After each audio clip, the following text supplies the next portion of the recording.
5:04 on my cell phone. Let's see.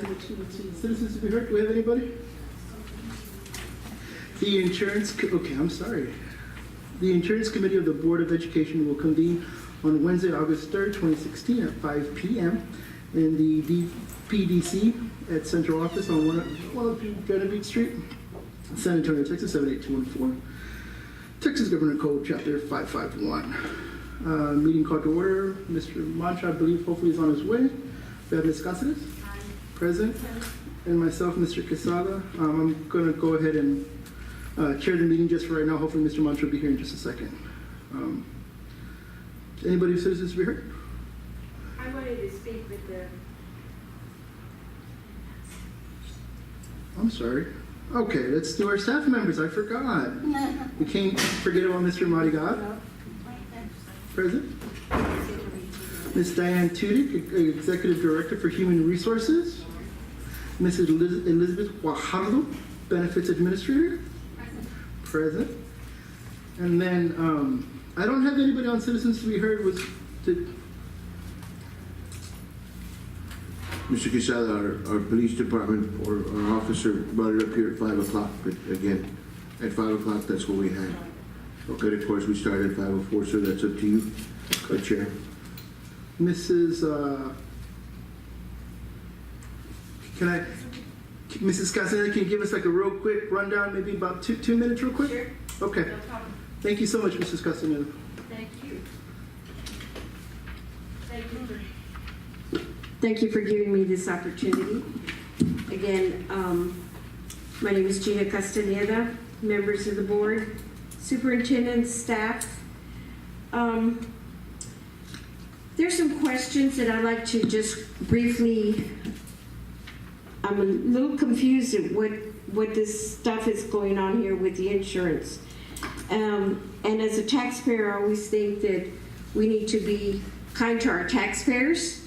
And but I do have some questions as to the review of expectations for ancillary product agent representatives. And my only question to that is, you know that there is a law about I can't even think of what it is about agent of record, since we have someone here in our district that should be handling all of that. So I just wanted to make one comment.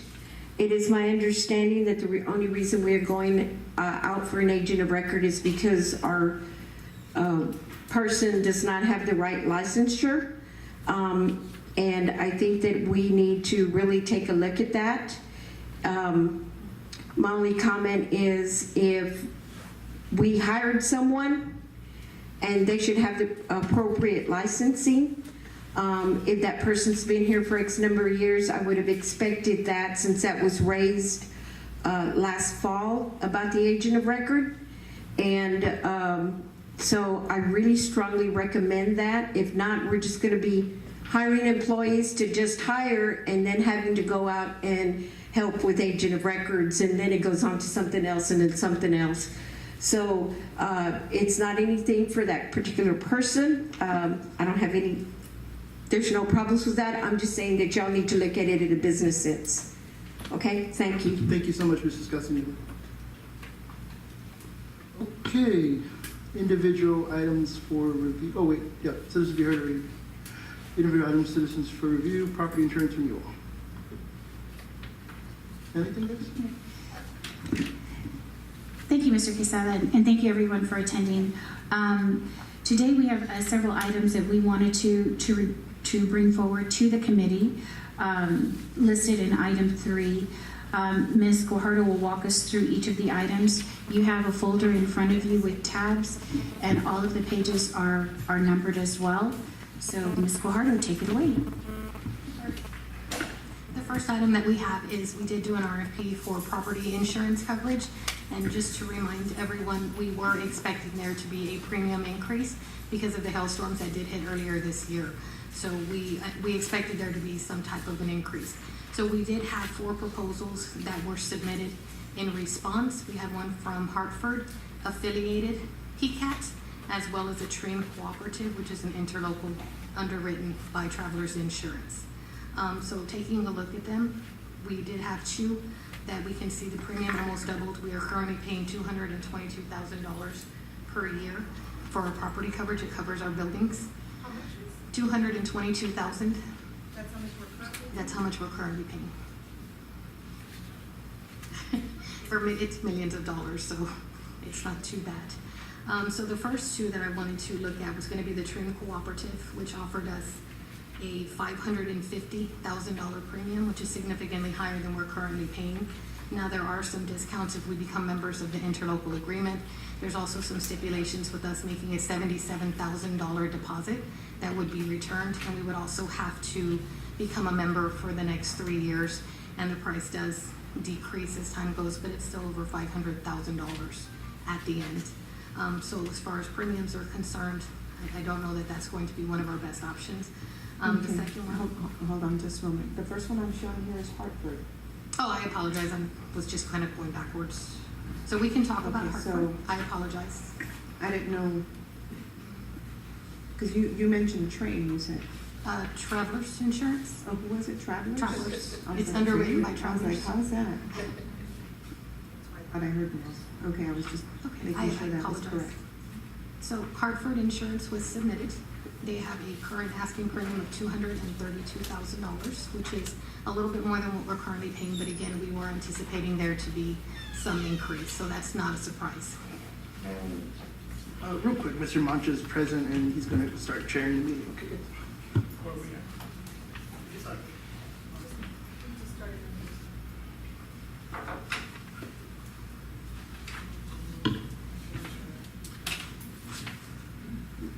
All right.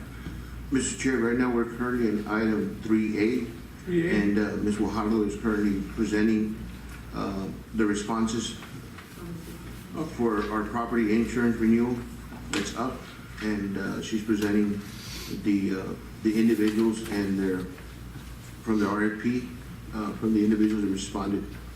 All right. I'd like to apologize for everybody for running late. I'm sorry about that. I was trying to get here on time and didn't make it. Okay, Ms. Mojado, please continue. Thank you, Mr. Mancha. We were going over the 4 proposals that were submitted, so we'll go ahead and start with Hartford Insurance. That was submitted with a $232,000 premium. The significant difference that you're going to see is the cost of our deductible. So the deductible is going to be what you pay out of pocket in the event of a loss. So our current deductible is $50,000, which means if we have a loss, regardless of the loss type, as long as it exceeds $50,000, the district will pick up the first $50,000 and the insurance would pay the rest, basically after the appropriate adjusting has gone on. So Hartford submitted a proposal with a $232,000 premium. They did increase the wind, hail deductible, so this is separating. So this would be depending on the type of peril, would depend on the type of deductible that we have.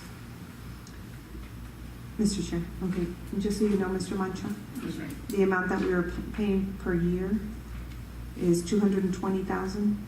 So the amount that Hartford quoted us is $232,000, which is a $12,000 increase. But Ms. Guajardo was explaining before you walked in that that was expected because of the hailstorms that we had here. And so they pretty much all went up is what they were stating, just so that you kind of covered. And I think we kind of covered that the last meeting, right, ma'am, that we expected a change and we expected prices to go up. I'm glad it didn't go up as much as I was worried about. Mr. Chair? Yes, Ms. Tootie. Only because we're talking money, I don't mean to be, but I just want to be super specific. Our current rate is $222,000. Yeah, 2, right. So, because I know when we're trying to see the difference in increases, we want to know as close as we can. So it's 222 and some change, but those are the big numbers. Thank you, Ms. Tootie. What's our existing deductible for all other? $50,000, and it's an all peril deductible, which means regardless of the type of loss, it's a $50,000 deductible. And our wind and hail is also $100,000? Right now, it's all peril, which is $50,000 regardless of what causes the Oh, loss. okay, so it Yep. is, okay, thank you. One of the trade-offs for the premium, because like you were saying, Mr. Mancha, we expected a little bit more. One of those trade-offs is Harlandale willingly accepting a larger portion of responsibility. So to keep our premiums lower, we're willing to take on a little more risk. So with the premiums that you're seeing that are similar to what we currently have, that's because in exchange we're saying we're going to take a little bit more. So the 50,000 that we have, what we'd call all perils, is now changing for these would be 100,000 for wind hail. So if the loss is caused by wind damage or hail damage, tornado hail, things like that, we're accepting that we're going to pay more. This is very typical in the state of Texas. If you look at even your homeowners policies, that's very typical. It tends to be a percentage, and then you have a set deductible for what we call all other perils. So that's what you'll see on the Hartford. You'll see that they divided it up. Wind hail deductible would cost us 100,000 per location per loss. To me, that's very important. That means if we have this time around, we got very lucky as a district. We had absolutely no damage. But in the event that we were have a catastrophic event where we had more than one building damaged in the same event, this deductible is going to apply to each location. And again, that's very standard. It's very typical. But I just want to make sure we bring that up. Okay? Thank you, Ms. Fajardo. Mr. Madrigal, did we have somebody oversee all our roofs, making sure that there was no damage? We do after severe storms and when we have severe weather, we do ask staff, especially our night or custodians or head custodians, and them to report any roof leaks, any windows, any damages, and again to Mr. Soto and to David Gonzalez and Kyle. We didn't have any major damages to our district. Like Ms. Fajardo said, we were fortunate. There was other areas of town that did happen with severe in this past severe storms that we had with hail damage and things like that. But here in our area in Harlandale, it wasn't as bad as other areas. But we didn't have any significant reported damages to any of our facilities that currently didn't exist. And Ms. Fajardo, the reason that I asked that question to Mr. Madrigal, because did Hartford go and check our roofs and stuff to make sure? Because a lot of times they'll claim they won't cover something because there was already prior damage or already existing damage, so they won't cover it. So with this contract with them, did they review so that we won't have any complications later on in the future? They did not send an inspector. What they rely on is going to be our loss runs. And I know the agent that presented this one was adamant to ensure that I had provided a loss run to indicate whether or not we had filed for any damages. Okay, There thank was you, no Ms. Madrigal. Thank you, inspections. Mr. Madrigal. I just wanted to make sure because, history does show that if they feel that it's damaged, that was already prior.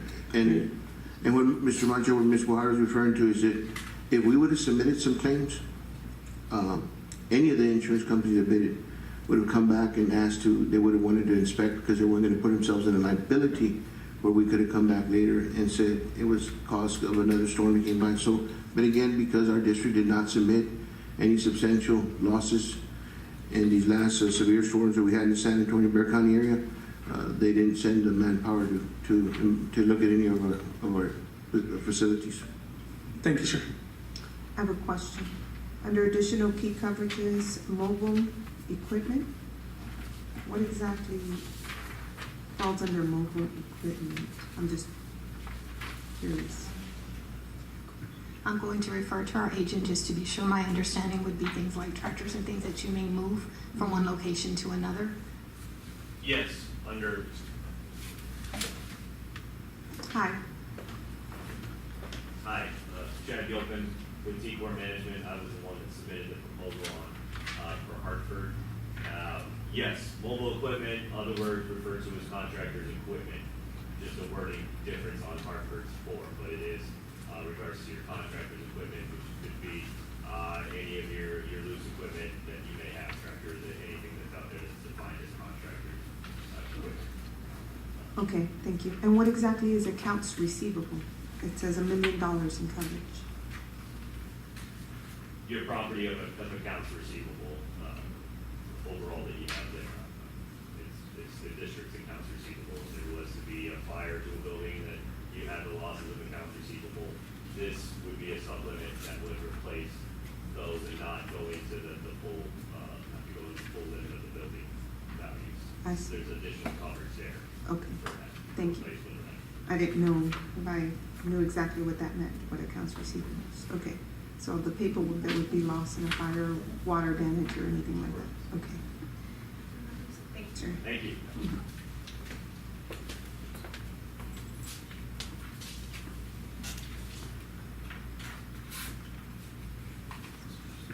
Okay, the next proposal that I looked at was through Affiliated FM. I believe that begins on page 11.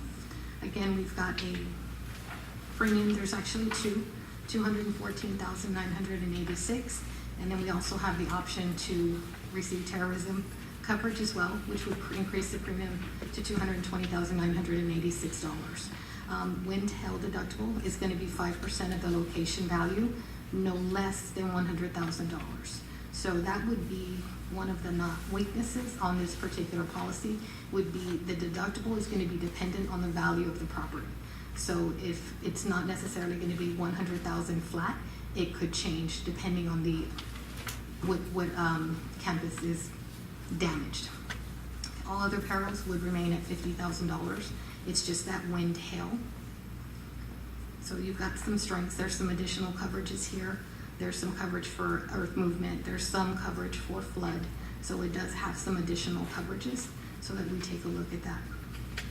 So one thing that I did want to let you all know, I spoke with Mr. Hernandez regarding the additional premium versus the additional cost in the event of a loss. And he indicated that he feels that our general fund is adequate in the event that we have a loss to override the need to keep the premiums, to double those premiums. So he feels that we would be okay if we had a loss. We also, again, for 5 years, we have not had a loss exceeding $50,000. So, Mr. Chair? Mr. Casada? I don't know too much about insurance, but the question would be, I guess not our district because we haven't had one in 5 years, a claim, but historically, I guess, or with any district, what type of claims are we talking about that a school would usually have? Floresville got hit by a tornado. Okay. That took out a big piece of their gym. You can have fire. You can, something like say a vandalism claim. That's going to be less than $50,000. That's something a district would take care of. If we're filing a claim, it's going to be catastrophic. That's what we're, looking at. I would say probably fire. I've seen flood. We actually, our tennis court at Hardendale got hit by lightning. The last storm we had last week. So there's a hole in our tennis court. I have a picture. I can share it with you later. It's very impressive. But that claim, there's no reason for us to file a claim. The repair on it's going to be less than $50,000. So we're going to take care of that in-house. So it could be just like your house. It just depends what's going on. And in this particular company that we're looking at right now, the other premiums would be, I guess, right around, where there should be, except for the wind and hail. That's a little bit more. Okay. The deductibles are going to be the main factors in the first two. In the Hartford and the Affiliate FM, you're going to see higher wind hail deductibles. The other two have significantly higher premiums because they're willing to give us a set deductible. So it doesn't change all peril regardless of what happens. We know this is the amount that we're going to be responsible for. So that's how come you're going to see that big discrepancy in premiums. Third proposal, which is the Trin Cooperative, starting on page 15. This one, without a member discount, it's $550,000 per year, $400 million coverage limit with a $100,000 location per loss, and $50,000 for all other perils. Now, this one is dependent on us becoming part of their interlocal agreement, remaining on there for 3 years, and also providing a $77,591 deposit at first year. So some of these kind of, despite the coverages that are there, I don't know that financially this is going to be our best option to consider. Mr. Chair, Ms. Cousins? who do we currently have? Who's currently our carrier? Affiliated FM is the incumbent now. It's Affiliated FM. Okay, so the one that we just went over right before this. That's correct, sir. Did we go out for an RFQ on this last year?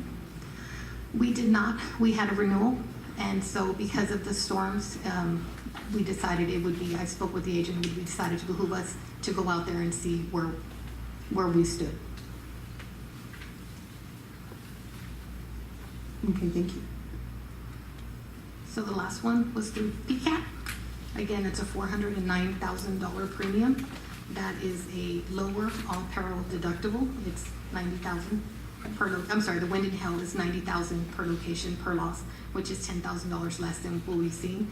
All other deductible, all other perils is $10,000, which is extremely low if we're sitting at a $50,000 right now.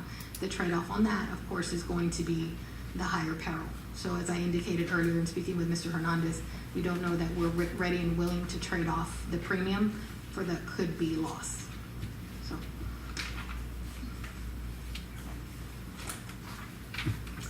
And Mr. Chair, that concludes the property section. So any questions or discussion, we're open to. Mr. Chair, Ms. Caceres? okay, so what was the recommendation? Did Mr. Hernandez have a recommendation on any of these? Or did our staff have a recommendation, or which one? Mr. Hernandez's recommendation was that we don't sacrifice premium because our general fund is strong enough to support in the event that we have a loss. So that made me look at both Hartford and Affiliated FM. Affiliated FM, in my opinion, has the coverage that we need. They do have the downside with, we are not going to be able to determine what the deductible would be in the event of a loss until we determine which location, but the additional coverages that they offer and with the premium combined would be my recommendation. Because Hartford does not provide flood insurance. They did not on this particular. Mm. Okay. I think that would be my recommendation too. That's what I was looking at. Affiliated does have some flood coverage. It's limited. It's not going to be up to limit, but there would be some.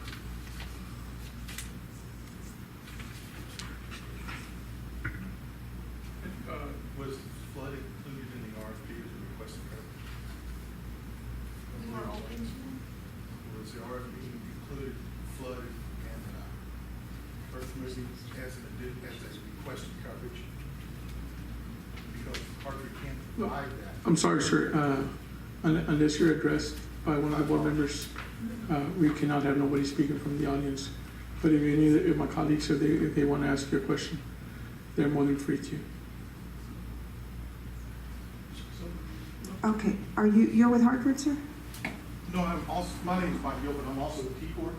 Hartford was our proposal. When we reviewed it, we didn't see a request for that coverage built into it.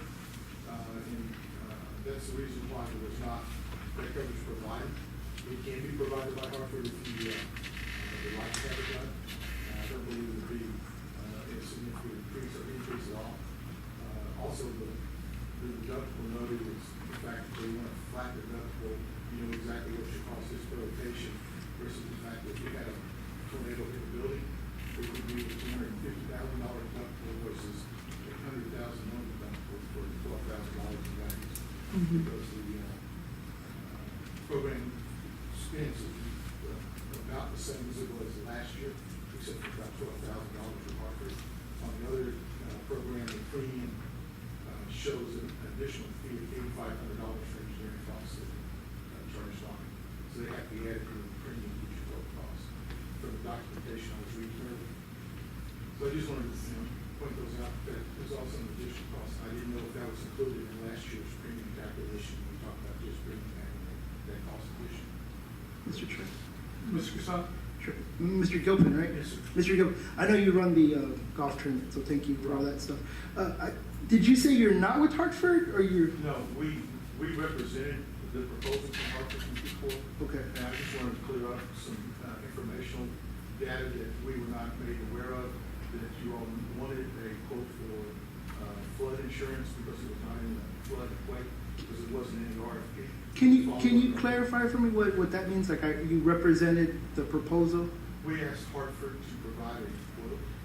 Oh. And so when Hartford uses independent agents like ourselves, like Mr. Bass represents these other folks. Now I understand, okay. And so we did the proposal through the Hartford Insurance Company and delivered it based on the RFP that was put out. Gotcha. And in the RFP, I don't believe there was a request for flood and earthquake.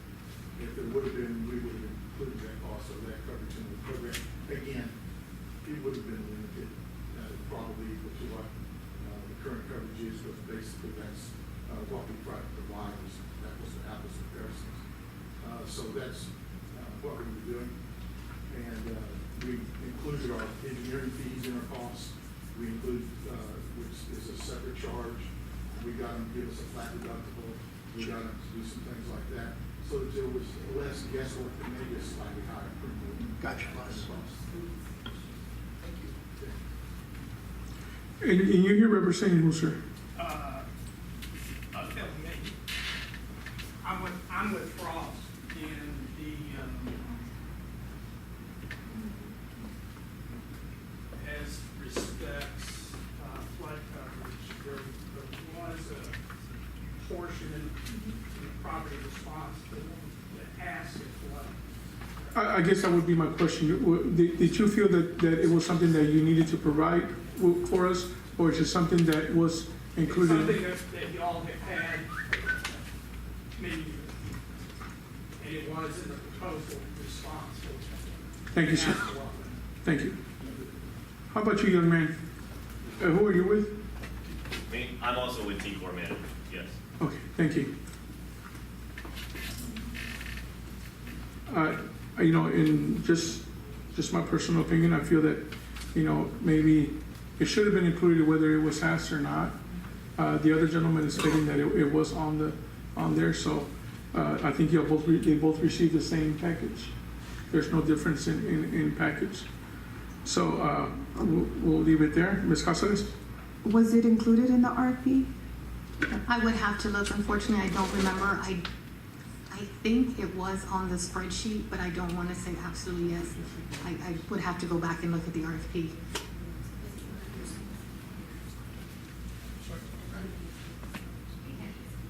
That's why I asked. Mr. Chair, Yes, sir. Mr. Marion? Mr. Mancha, what I can do is I can have staff clarify that and provide that information from the RFQ and provide that to the board before a board makes a decision. So again, I can provide that information for you. Thank you, sir. So at this time, what we'll do is discuss, Ms. It was, It was on there? yes. Thank you. It was on there, sir. What page is that on, Miss? It's page 21. This is where you can see this property response form. So this was provided to all vendors to fill out and return. It was part of the required forms, and it does have flood coverage, if so, what limit. So page 21 is just the one I happened to find. So. Thank you, Ms. Mojado.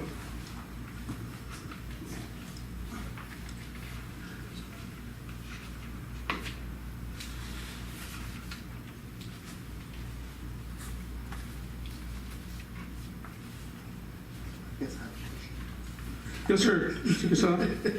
Okay, so I guess the question would be, since we're looking, so I guess the big, at least in my mind, so the big two are gonna be, can I say that? Yeah. Okay, so just based on cost, it's gonna be Hartford and affiliated, right?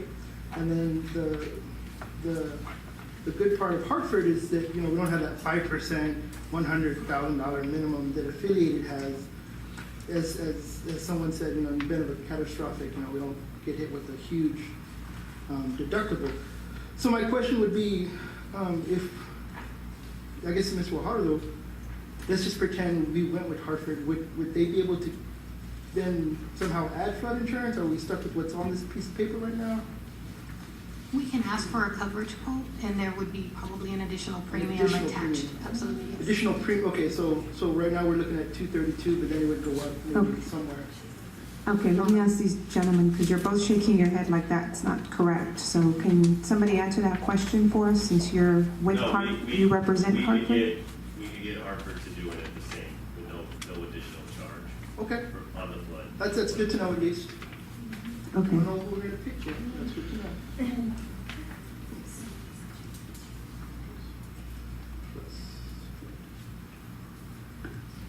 That's good to know.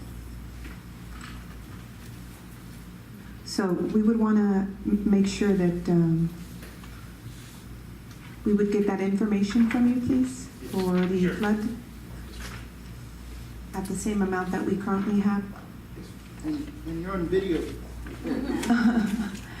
No, well, we just want to make sure that if that's what we currently have, then, you know, it'd be safe to have that.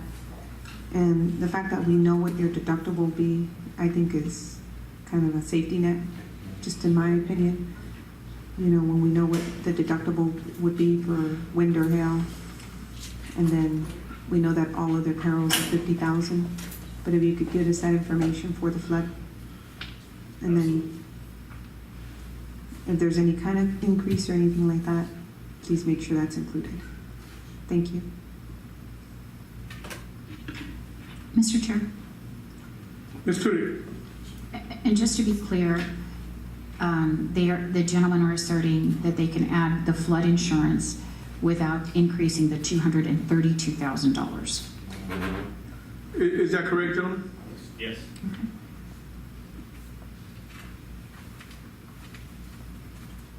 And so, right now, from what I understand, is that with Hartford, the deductible for wind or hail, regardless of the locate, or per location, I should say, per loss, is 100,000. That's what I'm showing here. And then all other perils is 50,000. And the difference between you and, let me get there, Affiliated FM is that the deductible, it says wind/hail 5% of location value. So it depends on what building it is, and it would be 5% of the value of that building. Okay, with a minimum of $100,000. It's correct, or more. It's always going to be at least $100,000 or more, and then 50,000 for all other perils. Correct, sir? Yes. Okay, thank you. And then you also have earth movement. And the additional thing is the terrorism coverage available, it says, for an additional premium. So if we go with that, that means that the actual premium would be $220,986 with a $100,000 limit on that coverage. Is that correct? There's a $100,000 limit on that coverage? Correct.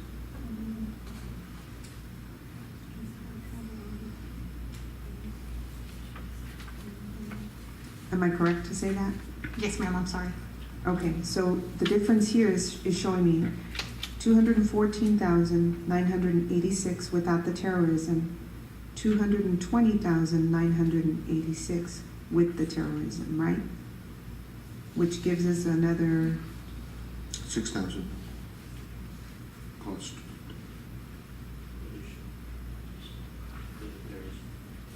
6,000?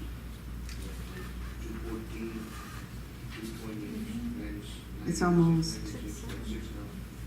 okay. $6,000, right, more, okay. In order to have that coverage. And it has a $100,000 limit. Yes, ma'am. Okay. So in all, in rounding up numbers, it's basically about $221,000. It's coming in about $1,000 under our current premium rate. Because I think our current premium we established was $222. 222. Mhm. Okay, thank you.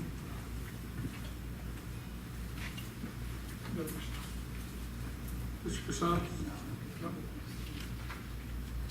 Okay, thank you. Any further questions? At this time, I don't think either one of us, I don't think we should recommend from our viewpoint, mainly because until we have the facts correctly from their group, it wouldn't be fair for his group for us to decide on anything at this time, so we can we can still present it to the board, and then we all can decide together. Yes, sir, will do. Is that okay with you guys? Okay. Thank you. Thank you, Ms. Mojado. Thank you, guys. Okay, Mr. Martin, and just to be clear, so we do have a 9/1 renewal, and so what I think I heard you say is,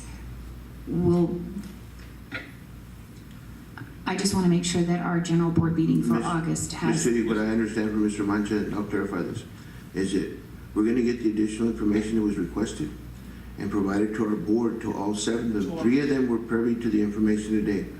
The other 4 will get it, so all 7 get it for the August 15 board meeting, so they can make a decision, because yes, we need to have coverage by 9/1/16.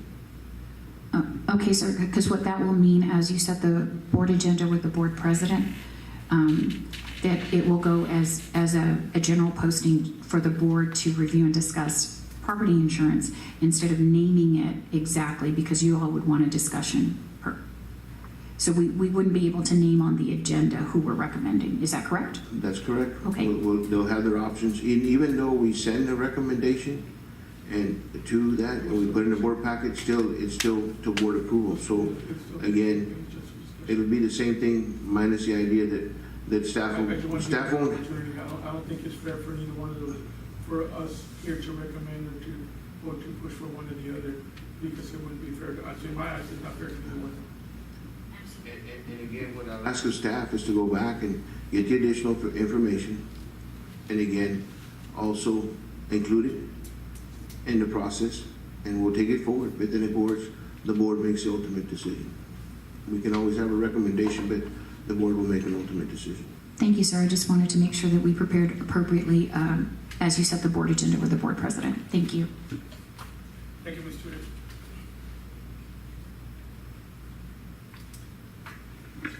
Item 2, Yes, sorry, I apologize.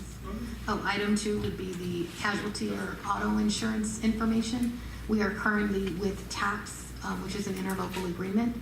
So same reason, did talk with the agent to say, let's kind of see what options are out there. We typically do not go to bid for interlocal agreements. So what our agent did was went out and found another interlocal, and to kind of do some comparison shopping to see how we would come about. He was actually able to locate a quote from PCAT that's running $27,000 less expensive than what we have with additional coverages.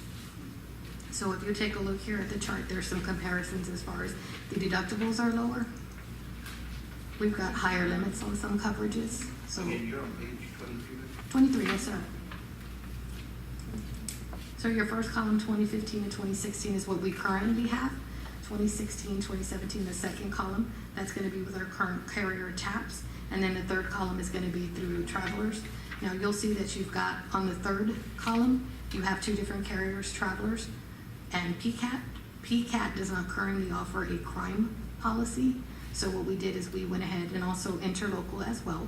No, I apologize. The Travelers is not interlocal, but because it's underneath the minimum of 50,000, I believe it is, that we don't RFQ for. It's a smaller ticket item.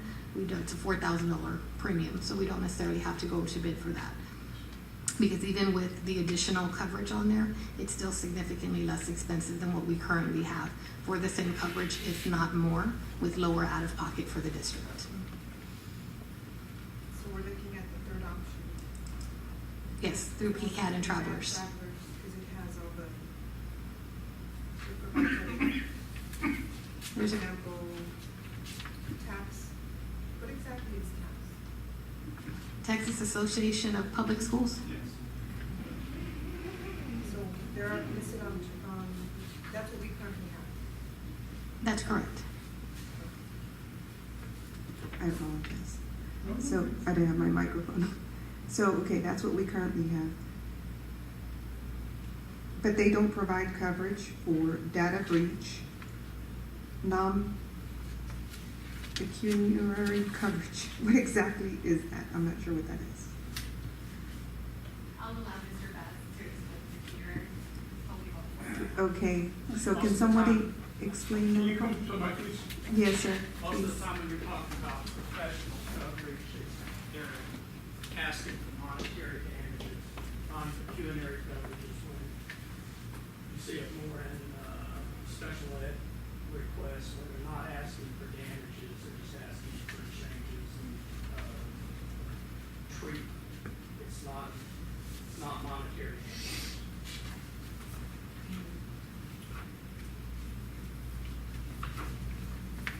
And TAPS in its current form does not have any coverage, and PCAT has $100,000 coverage. And on that line, you'll also note that TAPS is asking for a $10,000 deductible on that line, and PCAT is asking for a $4,000 deductible.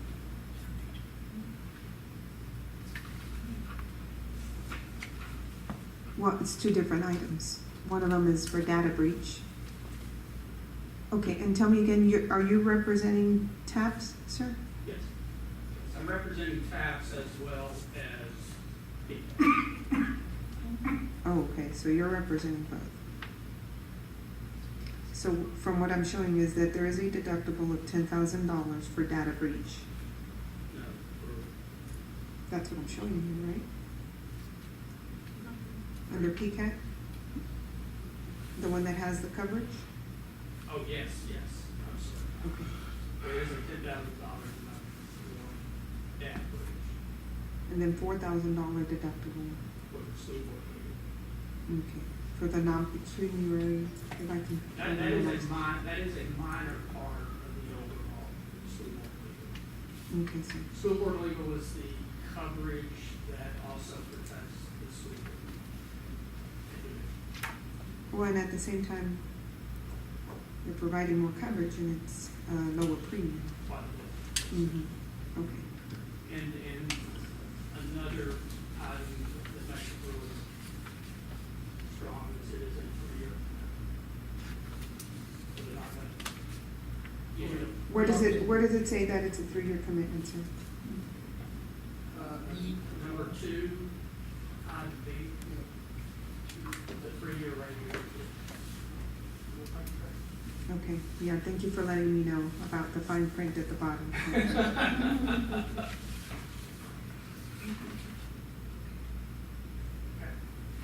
Is it,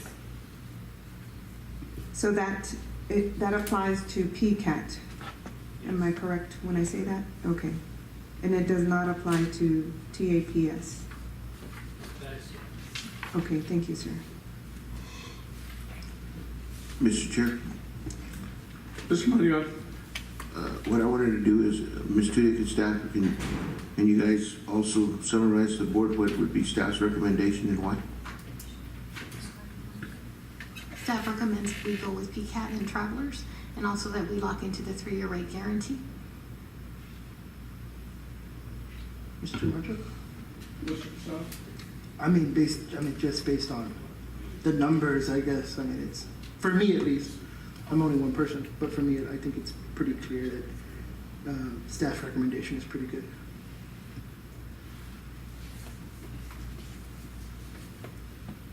Ms. Cousins? Okay, so currently, we have TAPS. Were we under contract with them, or were they on an annual basis? We're under an annual basis under interlocal agreement. Mm-hmm. Okay. Mr. Chair, Mr. Madigan? again, and correct me if I'm wrong, Ms. Harlan, but in all these that are coming up are renewals like as of 9/1/16 as we go into the new school. That's correct, sir. Okay.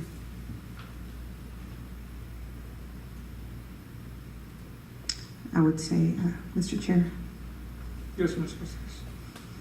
that, yeah, Travelers and PCAT would probably be the best option on this one here for the property casualty options. Thank you, Ms. Cousins.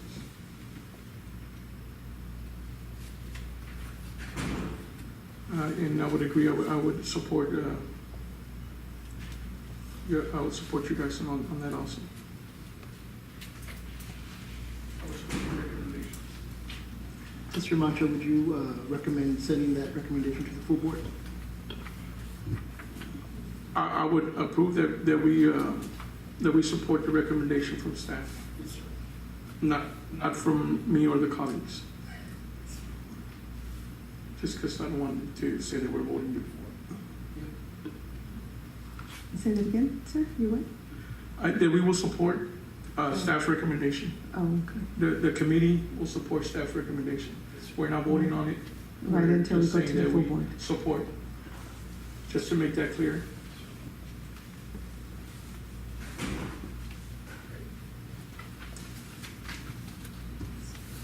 Okay, item C, excess workers' compensation insurance renewal. And Ms. Waddle? Our excess workers' comp insurance would be in the event that we have a workers' comp loss that exceeds $400,000. So it's important that we have this kind of extra layer of coverage. We are self-insured with our workers' comp. We have been with United Specialty Underwriters for at least 2 years, 3 years since I've been here. So they have taken a look at our loss history, which is very good, and they have agreed to renew us at the same rate, not only for this year, but for next year. Keeping in mind, of course, is this one changeable depending on payroll? That's the audit. Okay. So my recommendation is that we accept the renewal for the next 2 years with our current carrier. Mr. Chair, Ms. Judy? I just wanted to underscore what Ms. Guajardo said, is that what they did was they took a look at how our workman's comp was running, employee safety, injury, and our numbers were solid enough that they renewed at our current rate, and so there was not an increase.